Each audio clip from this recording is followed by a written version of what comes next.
Hey everybody, we're back. It's me, it's Steve, the OG, and we're back for more Programming in Basic, and we're on Chapter 13, and I'm excited about Chapter 13 for a couple of reasons. First reason is, actually, I don't know how many reasons there are, whatever. I'm stupid. Anyway, so why am I excited about the fact that we're on Chapter 13? Because when we finish Chapter 13, we have finished the portion of the books that's called the basics. So everything we've been covering are some kind of fundamental building blocks on programming concepts, variables, numeric variables, string variables, formulas, performing mathematical calculations on variables and coming up with new numbers and data and stuff based on adding variables and subroutines. And we've played a little bit with color, we've played a little bit with sound, but most of the stuff we've been doing so far, it's not that flashy. It's not been a lot to look at. I've tried to give us some visual examples whenever possible. So the next chapter is going to be starting in graphics.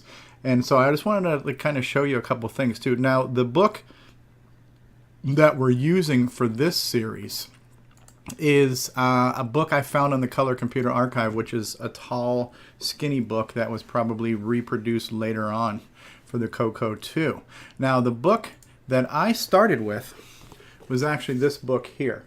And this book was called Getting Started with Color Basic. There was actually two different versions of Basic. So you had either Color Basic, which was the most basic of basics.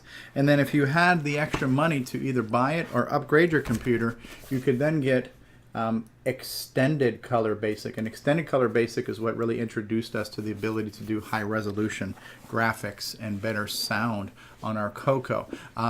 Internally, if a game was written in an assembly language, the guys who made games in machine language, they were accessing the high resolution graphics all by themselves. They didn't need BASIC to do that. But for me, as a kid programmer, the only way I could do high resolution graphics was to wait till I could get to the point where I could upgrade my CoCo to one that had Extended Color Basic. And also, since I've got the big camera here open real quick, time for quick shameless promotions. I've recorded 4 videos so far. I haven't tried to plug anything or hawk anything, but let me do something right now because we are getting ready for CoCo Fest, and I do have some cool things I want to share at CoCo Fest. So last year, based on a request, I recorded my first ever CoCo Games Play DVD for CoCo Fest, and this was a DVD I created that has about 2 hours of color computer games and interviews and whatnot, and it's pretty cool retro packaging. And so I had these available for sale last year at CoCo Fest. This was the first time I ever made anything that resembled merchandise.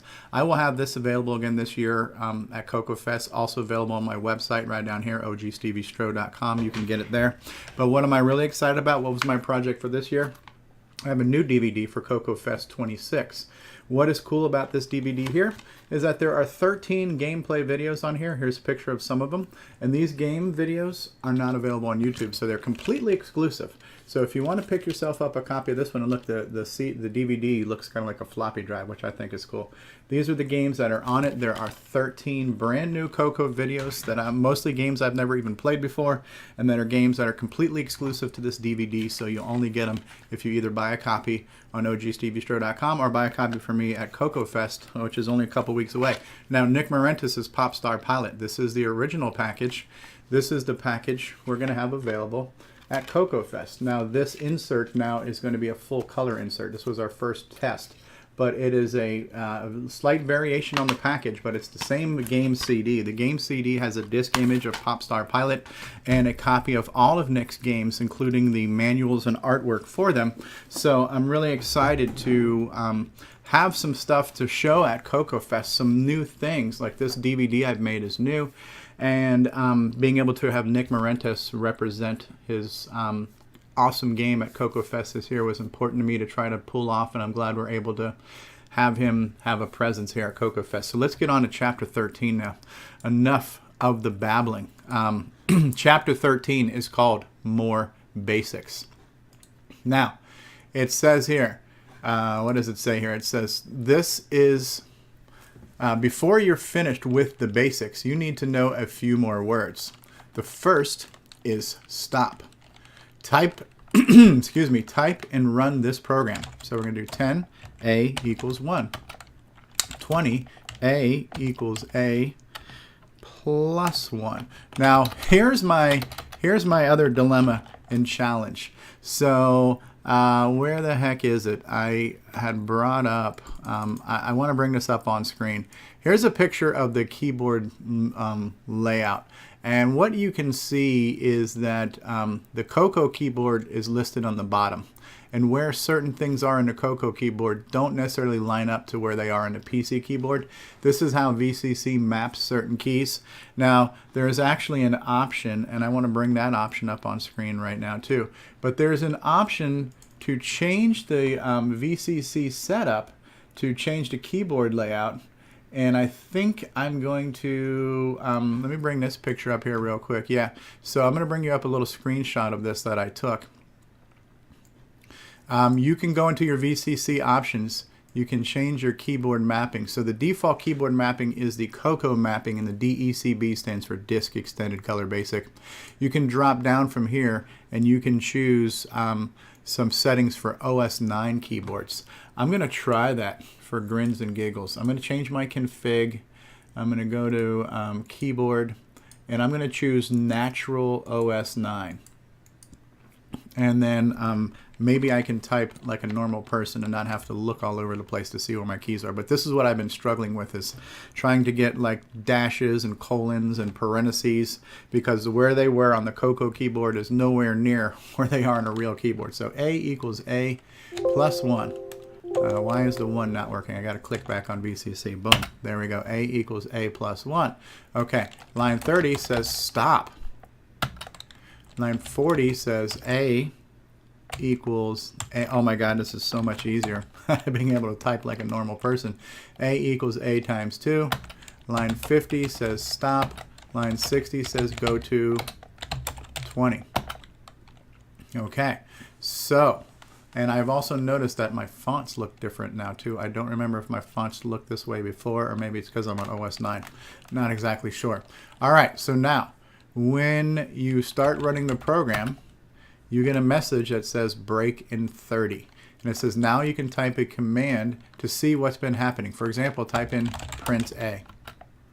Okay, so it says print A is 2. Why is that? A started with the value of 1. I then told A to increment itself by 1, and then I told it to stop. So 1 plus 1 is 2. When I say print A, it's currently telling me that A is a value of 2. Now it says it stopped in line 30, but we can type in CONT for continue, and it will run another line and then stopped again. So now if I say print A is worth 4. This time the computer prints 4 as A's value in line 50. Why? Because we said A equals A times 2. If you type continue again, it's going to go back and it's going to stop. And if I print A, I'm going to add 1 to that. If I type continue, it's going to double that. If I print A, yeah, so I could keep going back and forth. So the stop forces your program to exit. Continue tells it to pick right back up where you left off. So it's like forcing a break instead of pressing the break key. And by the way, speaking of break keys, the break key on VCC is the end key, and the clear key, which clears the screen and is also used in certain cases, that's the home key. So remember, to break out of your program, you have to press end. So that's kind of cool that stop will stop and continue will continue here. Now it says for long programs, it says clear memory and type in print mem. How do I clear memory? Do I just type in new? And I type in clear. Okay. Now if I say print mem, how about we do that? 22.824.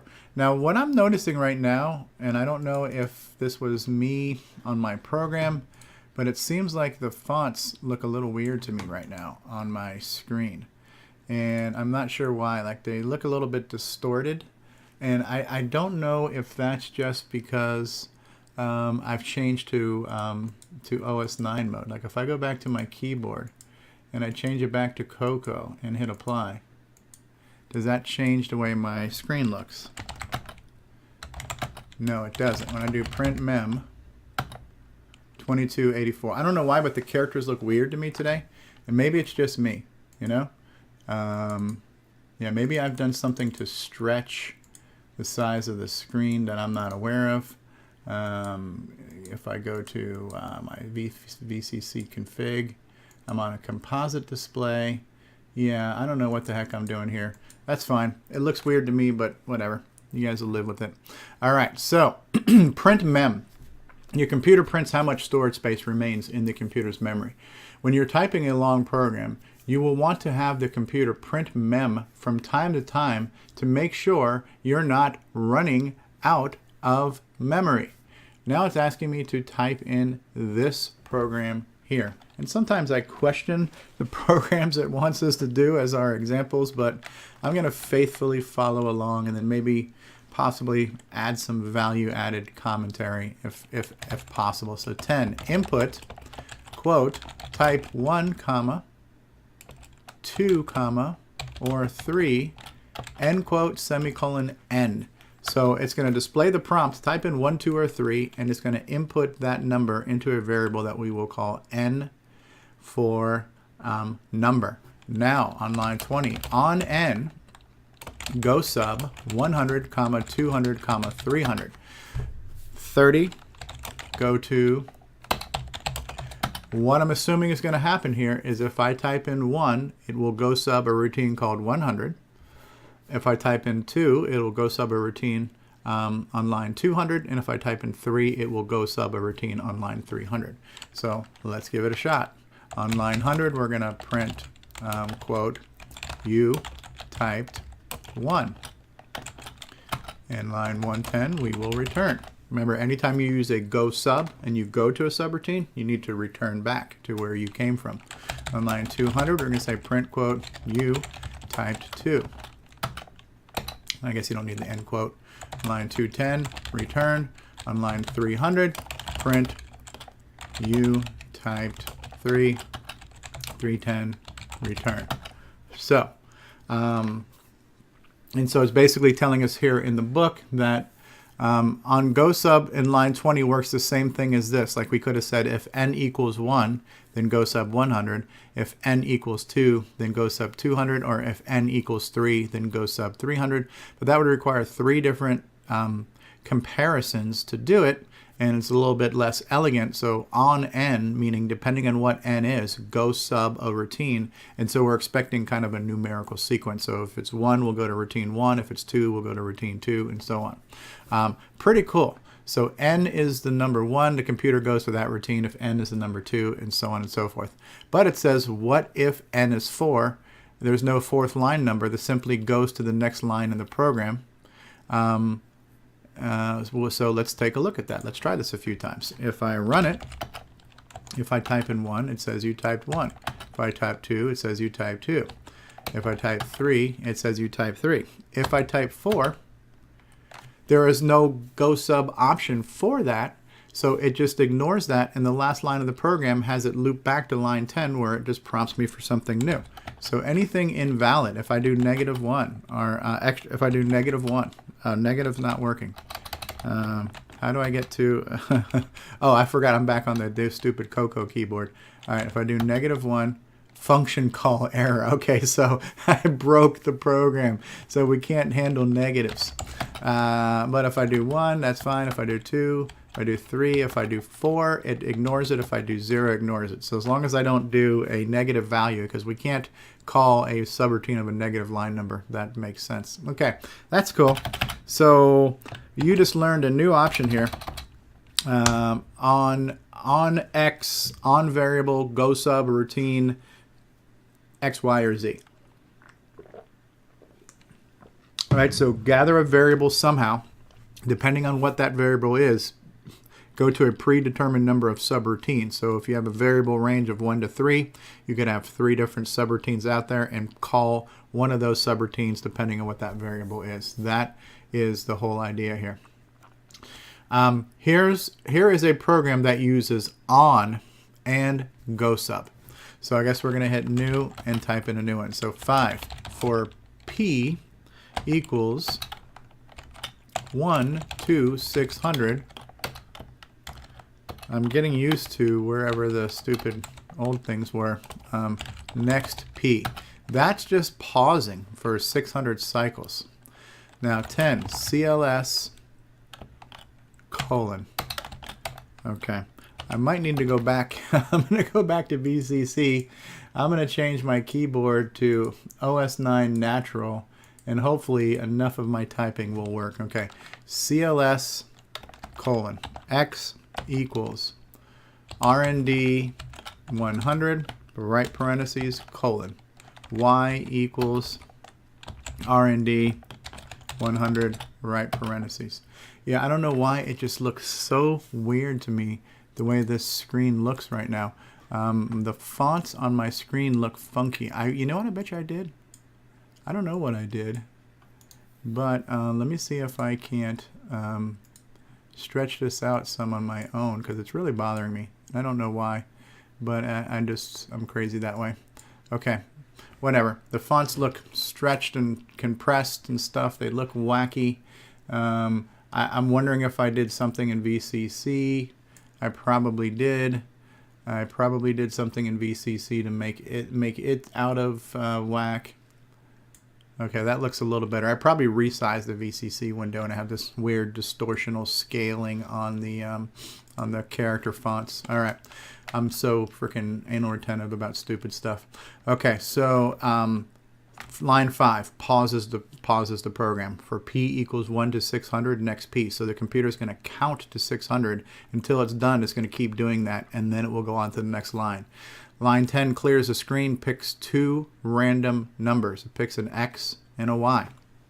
Line 30. Oh, what did I just do? Oh my God. Hold on. Holy crap. What happened here? Let's get you back on the screen. All right. Let's do this. I don't know what I just did. Let's get you going. Yeah. Or something. Okay, now you look like crap again. Oh my God, this is really bothering me. Okay, I gotta move this crap around until the freaking fonts don't look stupid. All right, let me close VCC and try it again. Try it again. The stupid things bother me like that. All right, here's VCC. Okay, do my fonts look stupid? Right now my fonts don't look stupid, I don't think. Okay, 5 for P equals 1 to 600. Next P. Okay, 10 CLS clear screen. X equals random 100. Yeah, natural keyboard, hell of a lot better. Y equals random 100. So line 10 of the program's clearing the screen, picking 2 random numbers, an X and a Y. They're going to be random between 1 and 100. So far so good. 20 print quote. 1 addition, ADDITION, 1 addition. 30 print 2 subtraction. 40 print 3 multiplication. I think I spelled that right. Okay. Line 50, print, quote, 4, division. Okay. Line 60, input, quote, which exercise 1 through 4, semicolon, R. It's going to grab the version of arithmetic you want to do there. 70 is going to CLS and clear the screen. Okay, now the program continues. Man, this program's getting big, people. Here we are going to break the computer before we know it. Okay, line 80 on R, GOSUB 1000 comma 2000 comma 3000 comma 4000, and then line 90 says go to 5. So if you pick something that is not within the realm of option 1, 2, 3, or 4, it's just going to automatically go back and ask you to pick something else. Now, we are going to now have 4 different options of 4 different math questions based on what you did. It's going to print out the X and Y random numbers, and then it's going to ask you what is the what is the sum of these? What is the difference of these if we subtract it? What is the multiplication of these if we multiply it? What is the division of these? It will print out the question, show you the numbers, ask you to type in your answer, and then it's going to compare your answer to what the actual answer is and tell you if you got it right or wrong. So kind of cool. This is now more like a real game here. So let's go ahead and do each one of these things right now. So our first one is 1,000. Print quote, what is, end quote, x, then we have to put the plus inside quotes, y. So you're going to see the word what is, you're going to see the value of x, which is random, you're going to see the plus sign, you're going to see the value of y, which is random. Okay, in line 1010, we're going to input a, which is your answer. Line 1020 is going to say if a equals x plus y, then print correct, else print wrong. This is what's known as an if, then, else statement. So it's actually giving you a couple of options here. If the answer I'm looking for is this, then do that. If it's not this, then do something else. So it's like saying, I'm going to ask you what's your favorite color. If you say blue, I'm going to say, yay, that's my favorite color too. But if you say red, I'm going to say, well, unfortunately, that's not my favorite color. That's kind of the logic there. And it's a very elegant way to do it in one line and not have to do multiple comparisons. So it's kind of a nice all-encompassing logical operation here that says if the answer you picked equals the sum of these two numbers, then say yes, you're right. If not, say no, you're wrong. And then line 1030 should just say return. And it's going to go back. And this is going to be similar for the division, the multiplication, and the subtraction, and everything else. So in line 2000, we're going to say print quote, what is x quote minus, has to be wrapped in quotes, y. So what is x minus y is what's going to go up on the screen. We're going to input a for your answer. Similar logic here. If your answer equals x minus y, then print correct, else print wrong. Okay, that's kind of cool. And then 2030 should return. We'll do the same thing for 3000. Print quote, what is, end quote, x, and then in quotes we got to do the multiplication sign, y. What is x times y? And the computer uses an asterisk to multiply. We usually type in x to multiply, but x is a letter that is used for variables. So what is x star y is technically how we do it. Line 310, input answer. Line 3020, if answer equals x times y, then print correct, else print wrong. 3030, return. 3040, 3030, return. There is no 3040. Now 4000, last one. Print quote, what is x quote slash for division, y. And we use a slash to divide. We don't actually have that little slash with the two dots above it as a symbol on our keyboard, the actual division sign. 410, input A. 420, same logic here. I'm thinking we could have a way to simplify some of this even more and have less code and more branchable GOSUBs, but we're just going to deal with this for now. If your answer equals x divided by y, then print correct, else print wrong. 4030, return. This is a pretty cool program. Let's go ahead and run it. My math sucks, but we're going to see. It pauses for count of 600. Let's try simple for addition. Okay, what is 50 plus 32? I'm thinking that's 82. Correct. Now it goes back. Now when it returns and goes back, it has that, it's like 6-second delay or whatever that delay is each time. Okay, let's try a subtraction. What is 14 minus 66? Well, that's going to be a freaking negative number. I don't even know, so I'm just going to say 4. Okay, wrong. Okay, I'm not going to give myself a headache right now trying to do this kind of math. Let's do a multiplication. What is 45 times 34? I don't know. I'm going to say it's 129. It's whatever. It's something up there, right? Who knows? Division. What the hell is that? What is 56 divided by 30? I'm going to say 0.3. I don't freaking know. Dude, give me one digit multiplication numbers. What's 1 times 4? I can handle that. All right. Let me impress myself and feel good again. Boost my self-esteem with some basic addition here. I'm going to say that's 94. Woo, I'm a genius. I'm a genius. Top of the world, ma. All right. Hit the end key, which is my break key. That was kind of a cool program. It says, notice the word else in lines 1020, 2020, 3020, and 4020. When you can use else, if you want the computer to do something special when the condition is not true. So it's basically saying kind of like what I said, that, you know, if it equals this, then do that. If it doesn't equal this, then do something else. Now, here is a part of a program using on ... go to. Here is a part of a program. So crazy eights, 500 hearts. Which one do you want to play? Print, this is crazy eights, this is 500 game, this is the hard game, and then each one of these is going to end. So I'm not going to waste time typing those in. This is a similar concept here, though, where it's going to give you a menu of choices. It's going to input your answer, and depending on your answer, it will go to a routine that will print out something acknowledging what you did. So that's kind of redundant at this point. If you guys want to type that in, knock yourself out. Now, does the job say and, or?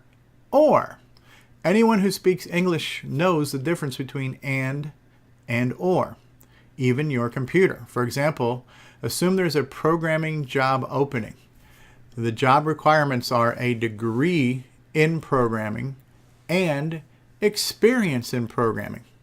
Erase memory. That's typing in new. And type this in.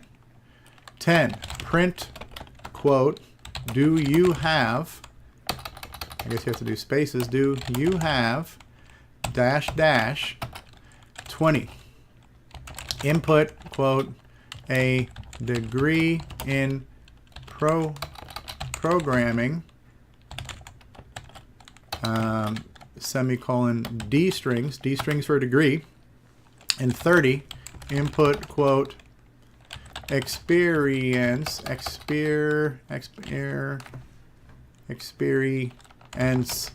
in programming, semicolon, E string for experience string. Okay, now, line 40. Here's where we make our comparisons. We're going to look at an and. So we have to say, line 40, if D strings equals yes, and E string equals yes, then print, quote, you have the job, else print, sorry, we can't hire you, end quote. And line 50 is going to go to 10. Excuse me. All right, so let's run the program. Do you have a degree in programming? No. Do you have experience in programming? Yes. Sorry, we can't hire you because the requirements are we need both. So what if I lie?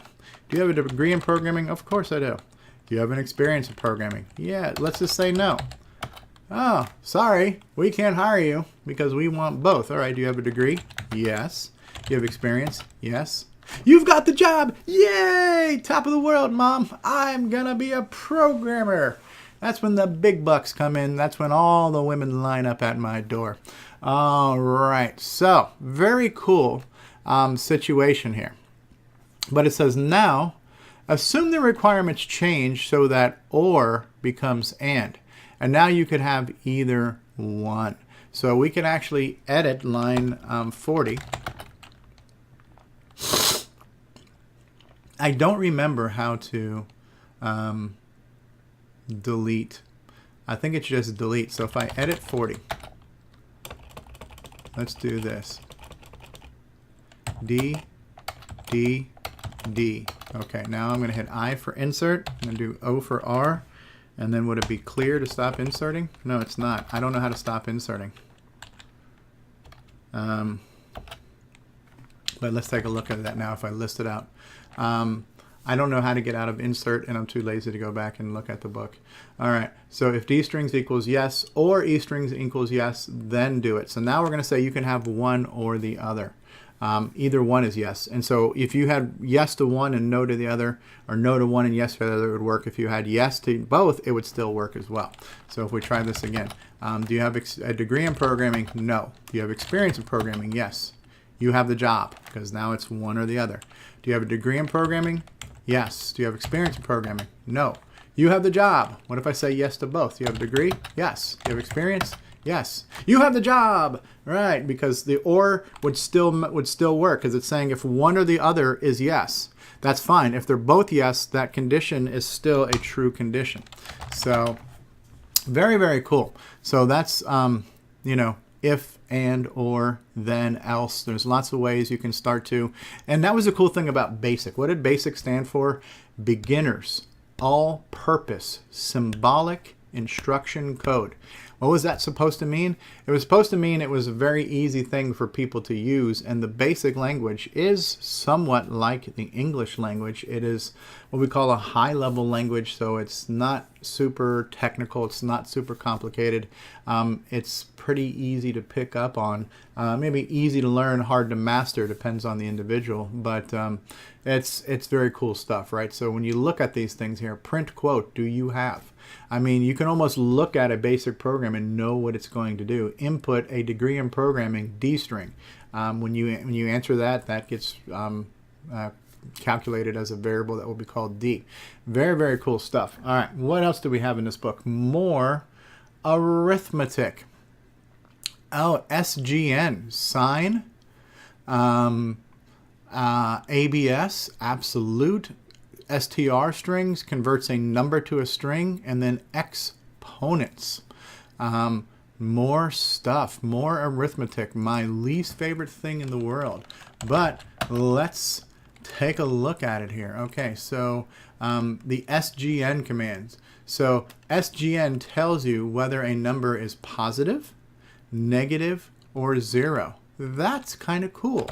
So line 10, input, quote, type a number, end quote, semicolon, x. So we're going to ask for a number, store it in a variable that we will call x. Now, 20, if SGN x equals 1, then print positive. Line 30, if SGN x equals 0, then print 0. 40, if SGN x equals -1, then print negative. And then line 50 is go to 10. This is kind of cool. So if I run this, give me a number. If I type in 1, that's positive. 2 is positive. -4 is negative. 0 is 0. So this is, it says run the program, input these numbers here. Type in 15, that's positive. Type in -30. Well, that's negative. Type in -0.020. That's still negative. Type in 0. That's 0. Type in 0.22. That's positive, right? So positive means you're to the right of 0. Negative means you're to the left of 0. 0 means you are at absolute 0. So SGN is a way to tell where your needle on that numerical compass is. Kind of cool. What about ABS? ABS tells you the absolute value of a number, the magnitude of the number without respect to the sign. Say what? Input a number. The absolute value is ABS. I don't know what that means. I think that's like getting to the root. Like, why don't we save this? I'm going to save this as SGN because that was kind of neat. All right, we're going to do new. So this one's going to be called ABS. 10, input, quote, type a number, semicolon, n for number. 20, print, quote, the absolute value is ABS n, absolute of n. 30, go to 10. So what am I thinking this going to do? What if I type in a number like 25, that is a base of 5 that can be broken down 5 times to the root of 5? I think that's what we're talking about here. So when I run this, if I type in the number 9, 9 is a base of 3. The absolute value is 9. What about 100? What if I say 101.1? All right, I'm really confused. What the hell are you doing for me, dude? ABS tells you the absolute value of a number, the magnitude of the number without respect to its sign. All right, so if I do negative 100, the absolute value is 100. Now you lost me. So if I do 0.05, if I do negative 0.05, okay, so what is this doing for me? If for some reason I have a number that ended up being into the negatives and I was only concerned with what the number was and not where its place in the grand compass of numbers is, I could get the absolute value, which is, I guess that's what they mean there, absolute value. The magnitude of the number without respect to its sign, right? Because if it's a positive number, it would be plus 100. If it's a negative number, it would be negative 100. So we just ignore the plus or minus and tell you the number. I understand what it's doing. I'm having a hard time thinking of where this is useful in the world, but we'll go ahead and save this program as ABS, also known as anti-lock brake systems. And now we're going to do a computer thing that's going to convert a number to a string. And how can we know that we're going to convert it to a string? Let's type in new 10. Input, quote, type a number, enter that as n. And this is actually the exact opposite of val. So val would take a number that was in quotes, so a string numeric value, and convert it into a numeric variable, because you can't do math with strings. You can't say, you know, if a string is 5 and b string is 6, you can't say print a strings plus b strings, because you're going to just see the 5 and the 6, because strings are printed literally. If you converted those to their value and then did print a plus b, then you would see the sum of the math of those things. So val takes a numeric string and converts it to a numeric variable. An str string takes a numeric variable and converts it into a string variable. 20, a string equals str string, your number, and then 30 is going to print a string plus is now a string. So whatever number I type in, I'm going to now see it as a string. So when I run this, if I type in 0, I'm going to say 0 is now a string. If I run this and I type in 10, 10 is now a string. If I run this and I type in 100, 100 is now a string. All right, so we'll save this as str for whatever that's worth. Now, type in this number and run it to see how a computer deals with very large numbers. Let's do new. And this is how we deal with exponents. We started talking about this in our last example where we raised a number to its power. So x equals 1, 20, print x. Okay, 30, x equals x times 10. 40, go to 20, which is going to print x. So we're going to start at 1, then we're going to go to 10, then we're going to go to 100, and then 1,000, and it's going to keep on going. The computer prints very large or very small numbers in exponential notation. So let's take a look at that. Let's run it. Okay, see now we're already getting into the 1e38, one exponent to 38th time. And then I've got an overflow error because I've now created a number too big to store into a variable. The computer prints out very large or very small numbers in exponential notation. So 1 billion, which has got 3, 6, 9 sets of zeros, becomes 1e plus 0.9. The 0.9 is telling you how many zeros are following that. 5e, if the answer comes out as 5e-06, you must shift the decimal point, which comes after the 5, 6 places to the left, inserting zeros as necessary. And so 5e06 becomes 6 zeros and a 5. This exponential notation is simple once you get used to it. Don't agree with you. You'll find it an easy way to keep track of very large or very small numbers without losing your decimal point. Okay, don't agree with you. But congratulations, programmer. All right, we have finished the basics of basics. So you have learned the basics, and you can no doubt write some decent programs. The next section will help you add excitement to your programs with graphics and music. I cannot wait. What are the commands we learned in this chapter? Stop. Stop allows your program to stop running in the middle of the program. It is like forcing a break through software, not through the keyboard. Continue allows your program to pick up from right where it left off. Mem is letting you know how much memory you have. When you print mem, you'll find out how much you have. The interesting and confusing part about printing your memory had to do with how much memory you had. So this is a virtual color computer 3 that has at least 128K memory. The weird thing about the color computer is that in BASIC, it would never let you know about any number larger than 32K.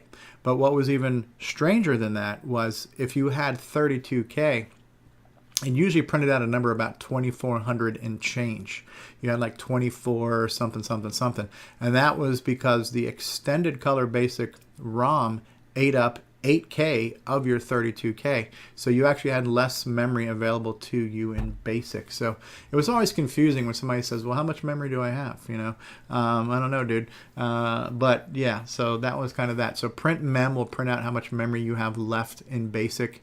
SGN. I forgot what the hell SGN did. What the hell did you do, SGN? SGN tells you if a number is positive, negative, or 0. There we go. What did ABS? Tells you the absolute value of a number. It doesn't matter if it's negative 100 or positive 100. It's just going to tell you that it's 100. STR string is going to convert a numeric variable into a string variable. And OR are pretty cool concepts where you can say if this and that equals something, then do this, else do that. Or if this or that equals something, you can look for one of two conditions or two of two conditions. And then you do then or else. Then it would happen if the comparison was true, else would happen if the comparison was not what you were looking for. And then it also explained the basic concept. That is what I consider to be a highly oxymoron here. But the basic concept of exponential notation. I don't fully grasp it. I don't fully agree with the fact that they say it's really easy to understand once you get over the fact that it's not really easy to understand. But be that as it may, when you start to print out large numbers, instead of it printing out a whole bunch of zeros, it's come up with its own shorthand that somebody thought was a great idea. I would rather just see the frickin' number, but call me crazy. But anyways, that's it, man. Chapter 13, lucky number 13. Hopefully you are not superstitious. And so I'm going to go ahead and stop recording now and start uploading this to YouTube. I hope you enjoyed this. I cannot wait to get into graphics and sound now and start doing some visual things. That is going to be awesome. Thank you, everybody who's been watching these videos, who've been leaving me comments and encouragement and everything else. It is overwhelming. Hold on. I'm gonna cry here for just a minute. Yeah. Okay. So moment of sorrow has passed. Yes. Awesome. Awesome. Awesome. I'm excited. I want to keep going. I've got the bug. I've got the fever. And the only cure is more basic. All right, guys. We're out of here. Don't forget to leave a like, to comment, subscribe, share with your friends.